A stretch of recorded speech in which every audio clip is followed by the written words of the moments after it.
tired of feeling like target practice every time someone blasts some balls at you? Well, if you are, you want to stay tuned because today I'm going to show you how 1.5 is going to help you play against the banger. Most seniors struggle with bangers because they try and hit it back way too hard or they get too intimidated up here at the net. I'm going to show you how to use 1.5 shots to take control of the court. Hey everybody, my name is CJ Johnson, and here at Better Pickleball with my partner Tony Roy, we help players stay confident, safe, and in control out on the pickleball courts when the pace picks up like that one did. Now Sarah's helping me out today, and I will tell you this. Sarah can hit the ball hard, she's not necessarily a banger. I define a banger as somebody who really only has one shot, and that's hitting the ball hard. Now typically a banger is going to start by driving at the baseline, and when they come into the court they are not automatically going to start hitting it soft. They're going to continue to bang.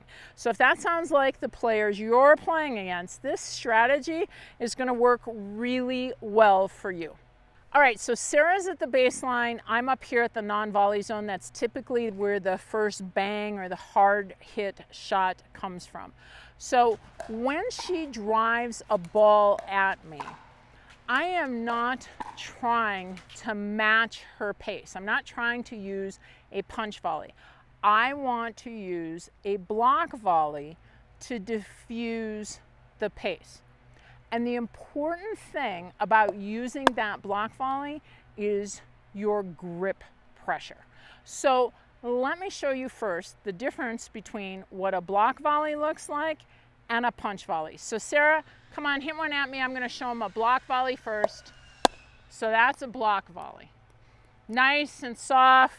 Here I can chicken wing over onto this side. It's more effective shot for me. If you wanted to go to a forehand block volley over here, that's fine as well.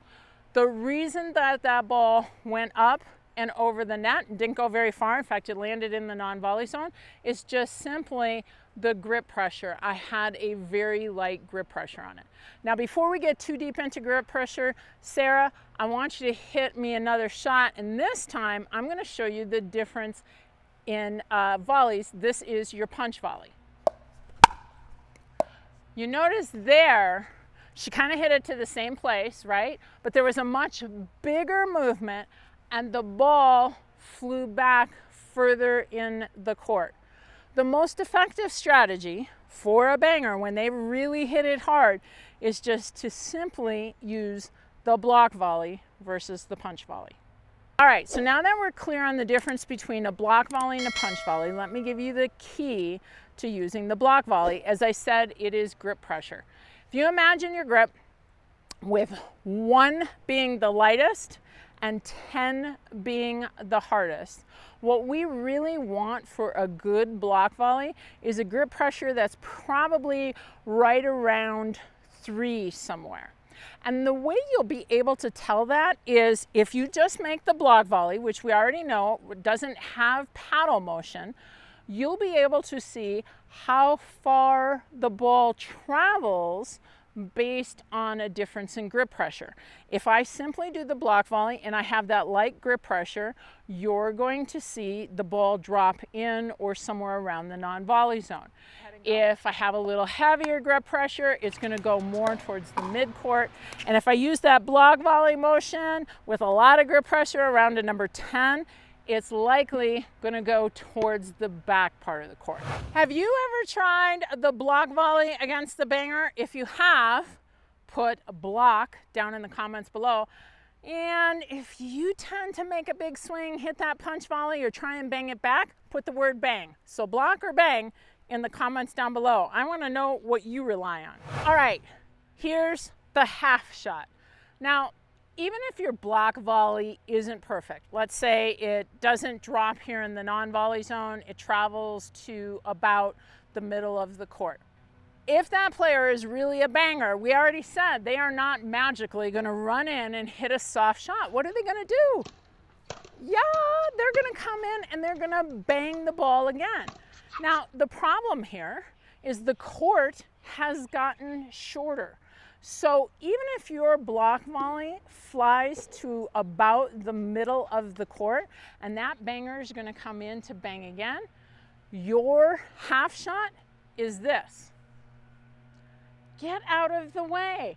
They are now in the middle of the court. They are going to hit the ball hard, and chances are high that that ball is going to go out.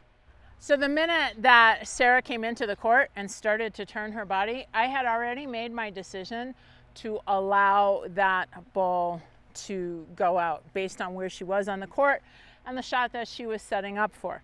Now, am I going to guess wrong sometimes? Sure, I'm going to guess wrong sometimes. You have to get a gauge on it, but don't be afraid to let the ball go. I can hear some of you already, and I know you're going to put it in the comments, but the bangers I play against can keep the ball in. And you know what? They may be able to keep the ball in, but here's what I also know. Most players don't let any balls go. They just keep sitting here and doing it again and again and again. And as Tony likes to say, that'll make you the banger's Huckleberry. Allow some of those balls, let them go, see where they land. Then, if that player happens to be hitting more of them in versus out, make an adjustment for that player. But don't do it just once. Make sure that you identify that it is a pattern and then make your adjustment. A special thanks to Sarah. It was a bit of a warm day and that took a lot of effort, so I appreciate her hitting all those hard shots. Now, if you need more information on how to deal with bangers or the multiple challenges you might be having out on the pickleball court, we've got some resources right over here for you.